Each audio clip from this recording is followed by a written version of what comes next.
जंगल का मौसम बदल रहा था, लेकिन बाहर आने में अभी कुछ दिन बाकी थे। उन दिनों जंगल में भोजन की बहुत कमी थी, परंतु कबूतर का घर जिस पेड़ पर था, वहाँ ढेर सारे आम लगे हुए थे। कबूतर भी उन दिनों बहुत आलसी हो गया था।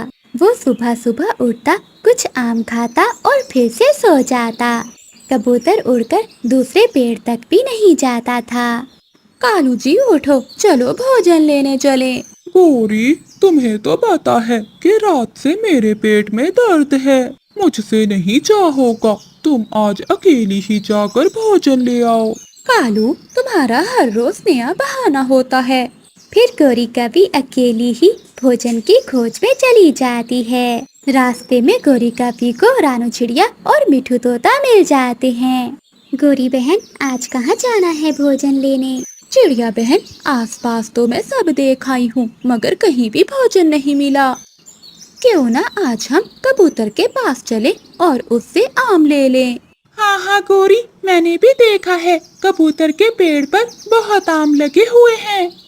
फिर वो सब अपने दोस्त कबूतर के पास चले जाते हैं। कबूतर तो अपना पेट भरकर सोया हुआ था। रानू चिड़िया कबूतर को आवाज देती है, कबूतर भैया उठो, उठो कबूतर भैया। कबूतर उठ जाता है।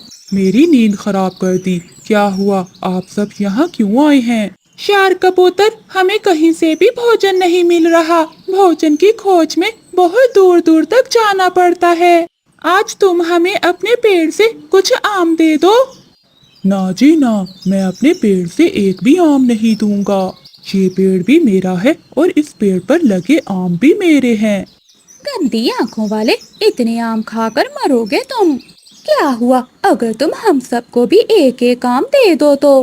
कबूतर भैया, मिल बांटकर खाने से भोजन का स्वाद और भी बढ़ जाता है। आप सब मुझे तंग ना करो, मुझे अकेले ही आम खाने में स्वाद आता है। अच्छा, याद रखना गंदी आंखों वाले, मैं बदला जरूर लूंगी तुमसे। फिर वो तीनों वहाँ से चले जाते हैं और कबूतर फिर से सो जाता है। सभी पक्षी उड़ते उड़ते दूर पहाड़ों की ओर चले जाते हैं। तभी उन्हें वहाँ कुछ दाने चावल के मिल जाते हैं। मिल गया, हमें भी भोजन मिल ही गया। चिड़िया बहन, भोजन तो मिल गया, मगर वो कबूतर आजकल बहुत खराब हो गया है। मुझे तो अभी तक उस पर बहुत गुस्सा आ रहा है। कैसे घमंड कर रहा था अपने पेड़ पर। गौरी, तुम चिंता ना करो, जो घमंड करता है उसे उसकी सजा जरूर मिलती है। कबूतर ने हमारे साथ बहुत बुरा किया और हमें अपने घर से निकाल दिया। एक ना एक दिन उसे हमारी जरूरत जरूर पड़ेगी। फिर वो सभी पक्षी अपना अपना भोजन लेकर वहाँ से उड़ जाते हैं।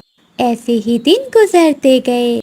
कबूतर तो आराम आराम से अपने पेड़ से आम खाता रहा और बाकी पक्षी भोजन के लिए दूर दूर तक जाते थे। फिर एक सुबह जब कबूतर सोकर उठता है, तो उसके सारे आम पेड़ से टूटकर नीचे गिरे हुए थे, क्योंकि वो आम बहुत ज्यादा पककर खराब हो गए थे। अरे, मेरे तो सारे आम खराब हो गए। इससे तो अच्छा था कि मैं ये आम दूसरे पक्षियों में बांट देता। चलो, एक दो दिन तो और सुकून से गुजर जाएंगे। फिर कबूतर एक आम उठाकर जैसे ही खाने लगता है, तो वो देखता है कि आम में तो कीड़े लग चुके थे। छी छी, इन आमों में तो कीड़े पड़ गए हैं। अब मुझे दूसरे पक्षियों की तरह भोजन की खोज में जाना होगा। ऐसा सोचकर कबूतर वहाँ से उड़ता है, परंतु थोड़ा सा ही उड़ने के बाद कबूतर थक जाता है, क्योंकि वो तो कई महीनों से उड़ा ही नहीं था। इसी कारण वो बहुत आलसी हो गया था और नीचे गिर जाता है। जब दूसरे पक्षी भोजन लेकर वापस आ रहे थे, तो वो मिट्ठू को गिरा हुआ देखकर वहाँ आते हैं। कबूतर भैया, आज इतने दिनों बाद आपको घोंसले से बाहर देखा है। क्या आम खत्म हो गए हैं आपके? कीड़े पड़े इस गंदी आंखों वाले के आम में। ऐसा ही है गौरी, सच में मेरे आमों में कीड़े पड़ गए हैं। मैं भोजन ढूंढने जा रहा था, परंतु मुझसे उड़ा ही नहीं जा रहा। उड़ोगे भी कैसे? मुझे तो लगता है कि तुम उड़ना ही भूल गए हो। मुफ्त के आम खा खा कर तुम्हारा शरीर सुस्त हो गया है। अब पता चला, गंदी आंखों वाले। चिड़िया, चलो यहाँ से। ऐसा कहते हुए गोरी कवि और मिठू तोता वहाँ से चले जाती हैं। लेकिन रानू चिड़िया कबूतर से कहती है, कबूतर भैया, ये लें, कुछ दाने आप मुझसे ले लें, क्योंकि हम आपके दोस्त हैं और हम आपको ऐसे हाल में नहीं देख सकते। लेकिन आपने जो हमारे साथ किया वो भी याद करो। चिड़िया बहन, मुझे माफ कर दो, मैं भूल गया था कि ये आम तो 4 दिन के हैं। फिर रानू चिड़िया वहाँ से चली जाती है। फिर कबूतर वो दाने लेकर बहुत मुश्किल से उड़ते हुए अपने घोंसले तक जाता है। वो इतना ही उड़ने से बहुत थक जाता है। प्यारे दोस्तों, अपनी जिंदगी को इतना भी आरामदेह मत बनाओ कि समय आने पर आपसे कोई भी काम ना हो, क्योंकि फारिग रहने से शरीर सुस्त हो जाता है। आपका धन्यवाद। आधी रात को भेड़ियों की आवाज सुनकर विधवा गोरी कवि की आंख खुल जाती है। मुन्नी, जग्गू, कहाँ हो तुम? गोरी कवि डरते हुए अपने घर से बाहर आती है। ये बच्चे कहाँ चले गए? मुन्नी, जग्गू, कहाँ हो तुम? आधी रात को गोरी कवि की आवाज सुनने वाला कोई नहीं था। मैंने कितनी बार कहा है कि रात होने से पहले घर लौट आया करो, मगर मेरी सुनता कौन है? अब आधी रात को मैं उन्हें कहाँ ढूंढूं? आधी रात को गोरी कवि पूरे जंगल में अपने बच्चों को ढूंढती है, मगर उन्हें अपने बच्चे कहीं नहीं मिलते।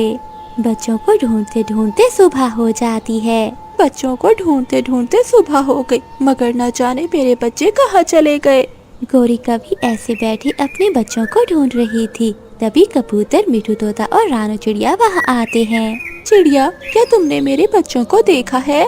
नहीं गोरी बहन, मगर क्या हुआ? पता नहीं चिड़िया, रात से मेरे बच्चे कहीं चले गए हैं। गोरी बहन, हम तीनों भी कल शाम मेरी माँ वाले जंगल में गए थे और अभी लौट रहे हैं, इसलिए हमने भी आपके बच्चों को नहीं देखा। मगर गोरी बहन, आपको तो पता है ना कि रात को जंगल में कितना खतरा होता है।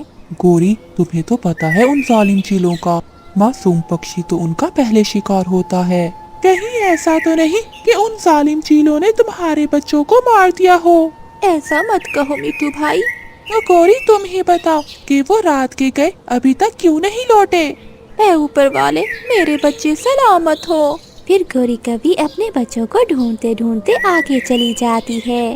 अपने बच्चों को ढूंढते ढूंढते वो एक नदी के पास जाती है, जहाँ एक कौवे के साथ उसे अपने बच्चे दिखाई देते हैं।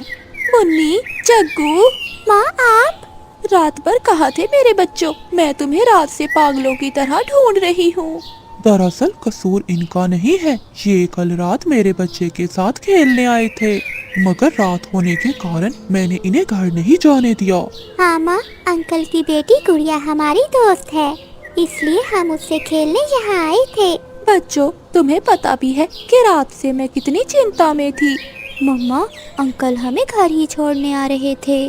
बच्चों को देखकर गोरी कवि की जान में जान आती है। मेरे बच्चों की जान बचाने के लिए आपका बहुत बहुत शुक्रिया। ये तो मेरा फर्ज था। अगर आपको बुरा न लगे तो मैं आपसे एक बात पूछूं? हाँ हाँ, पूछिए। आप इतने खतरों से खेलकर यहाँ आई, आपका पति कहाँ है? वो अब इस दुनिया में नहीं है। माफ करना, आपको दुखी करना मेरा मकसद नहीं था। चलो बच्चों, चलें घर। एक बात कहूँ, अगर बच्चे रोज आना चाहे तो उन्हें यहाँ आने देना, मैं उन्हें अपनी बेटी जैसा ही प्यार करूँगा। जी जरूर। अब गोरी कवि के बच्चे हर रोज कालू कौवे की बेटी से मिलने आया करते थे और साथ में गोरी कवि भी आती थी। कालू कौवा और गोरी कवि मन ही मन में एक दूसरे को पसंद किया करते थे। एक दिन कालू कौवा गोरी कवि से कहता है, गोरी जी, एक बात पूछूं? जी जी, पूछिए। अगर आपको कोई अच्छा सा कौवा मिल जाए तो क्या आप उससे शादी करोगी? इस बारे में तो मैंने कभी सोचा ही नहीं, मगर आप मुझसे क्यों पूछ रहे हो?